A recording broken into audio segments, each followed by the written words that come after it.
한때 팀의 미래였던 RJ 베럿과 임마니엘 키클리를 토론토 랩터스로 보내며 오지 아누노비와 프레셔스 아치와를 품에 안은 뉴욕 닉스. 그중 리그 정상급 3&D로 불리는 아누노비는 왼손잡이 핸들러인 브런스 랜들과 좋은 궁합을 선보이며 트레이드 이후 뉴욕은 사전 전승을 달리고 있는데요. 서부 컨퍼런스 1위 미네소타 팀버울브스, 조엘 엠비드가 있는 필라델피아 세븐티식서스도 완벽하게 무너뜨리며 기세등등한 그들 앞에 어린 유망주가 가득한 포틀랜드 트레이블레이저스가 찾아왔습니다. 트레이드 이후 미친 폼을 자랑하는 닉스, 과연 포틀랜드 어린이들을 상대로도 그 기세를 유지할 수 있을까요? 농구 인사이드가 선정한 핵심 포인트는 다음과 같습니다. 오펜시브 레이팅 리그 전체 9위의 뉴욕, 이제는 듀오로 탈바꿈한 제일런 브런슨과 줄리어스 랜들의 위협적인 공격을 디펜시브 레이팅 19위의 포틀랜드가 저지할 수 있을까요?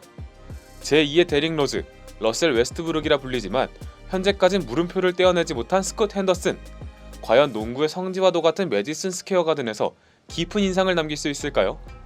알고 보면 흥미로운 오늘의 경기, 지금 시작합니다. 경기 초반부터 핸더슨의 실책이 나왔습니다. 루키의 공을 가로챈 단테 디빈첸초의 덩크로 뉴욕은 시원하게 1쿼터를 시작했는데요. 영입생 아누노비 역시 제레미 그랜트의 패스를 낚아챈 이후 덩크를 터뜨리며 경기 초반부터 뉴욕의 수비력이 빛을 발했습니다. 한편 포틀랜드에선 백코트 듀오가 힘을 냈습니다.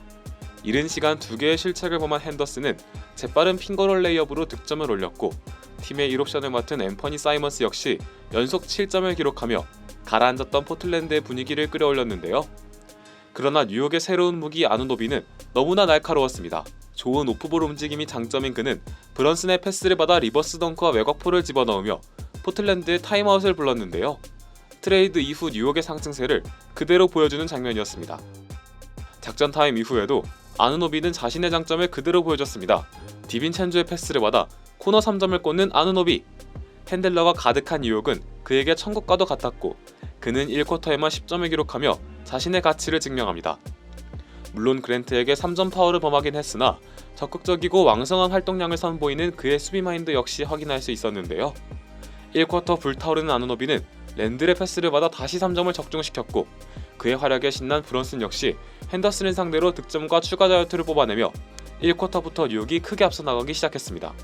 공수에서 뉴욕의 상대가 되지 않는 포틀랜드, 그랜트가 간간히 득점을 올려줬으나 뉴욕의 화력은 전혀 꺼지지 않았고 그들의 1쿼터 위안거리는 어린 루키 이브 바지가 랜들을 상대로 완벽한 블록을 보여줬다는 것이었습니다. 한 차례 굴욕을 맛본 랜들, 아누노비는 그런 랜들의 패스를 받아 3점을 터뜨리며 1쿼터에만 16점으로 경기를 집어삼켰습니다. 영입생의 맹활약 덕분에 1쿼터에만 38점을 기록한 뉴욕, 상대를 38대 22로 크게 앞선 그들은 기분 좋게 2쿼터를 준비했습니다.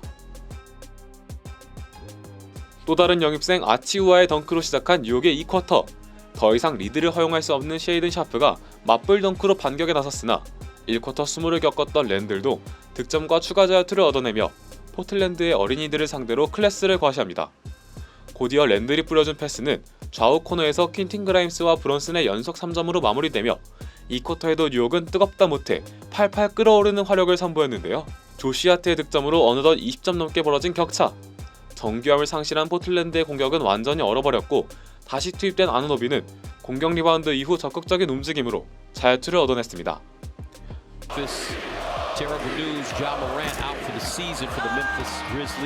벌써 뉴욕 팬들의 최애가 돼버린 아누노비, 관중들에게 챈트까지 받고 있습니다. 한편 분위기가 가라앉은 포틀랜드, 핸더슨이 전개한 오펜스는 림을 외면한 반면 능구렁이 같은 브런슨은 경기가 풀리지 않은 어린 양에게 자유투로 한 차례 레슨을 지도합니다.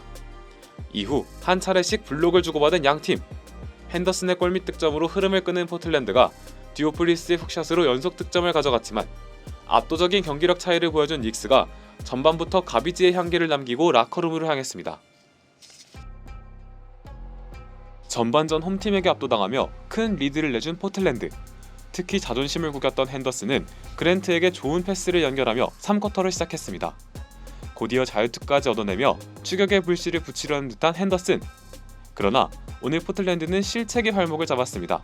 어린 사이먼스와 핸더슨 듀오는 무언가에 홀린 듯이 턴오버를 쏟아냈고 오늘 경기 내내 좋은 활약을 선보인 아누노비는 랜들의 패스를 받아 레이업을 올려놓으며 상대에게 일말의 희망도 주지 않았습니다. 공격 전개가 불안하다 보니 정확한 야투가 나올 수 없었고 여전한 뉴욕의 폭격 속에 포틀랜드는 커리에 빙의한 랜들에게 연속 3점을 얻어맞으며 30점이 넘는 리드를 허용하고 맙니다. 갑자기 뉴욕에는 3점 소나기가 내리기 시작했고 디빈첸즈의 외곽포와 함께 이 경기는 돌아올 수 없는 강을 건너는 듯했습니다. 이후 뉴욕이 득점하면 포틀랜드가 가뭄에 콩나듯 쫓아오는 상황이 반복되며 3쿼터 스코어는 97대 61. 사실상 뉴욕이 경기에 마침표를 찍는 게 확실해지며 4쿼터를 준비했습니다. 결국 경기 내내 상대를 찍어 누른 뉴욕은 4쿼터에 아누노비를 제외한 주전들을 전부 교체했고 포틀랜드도 백기를 들며 두 팀의 경기는 가비지 타임으로 향했습니다. 아누노비 역시 짧은 시간을 뛰고 교체되었는데요. 경기 내내 그의 엄청났던 퍼포먼스를 지켜본 팬들은 박수와 환호성으로 응답했습니다. 최종 스코어 112대 84, 뉴욕이 28점차 대승을 거둠과 동시에 오지 아누노비 트레이드를 기준으로 리그에서 최다 연승을 기록한 팀이 되었습니다. 아누노비의 합류와 함께 공수에서 향상된 퍼포먼스를 보여준 닉스는 단숨에 동부 컨퍼런스 강호로 떠올랐는데요. 과연 시즌이 끝나고 난 뒤 뉴욕의 최종 도착지는 어디가 될까요? NBA에서 가장 부담 가치가 높은 그들은 과연 반지까지 차지할 수 있을까요? 농구 인사이드와 함께 하시죠. 그럼 저희는 다른 영상으로 돌아오겠습니다. 고맙습니다.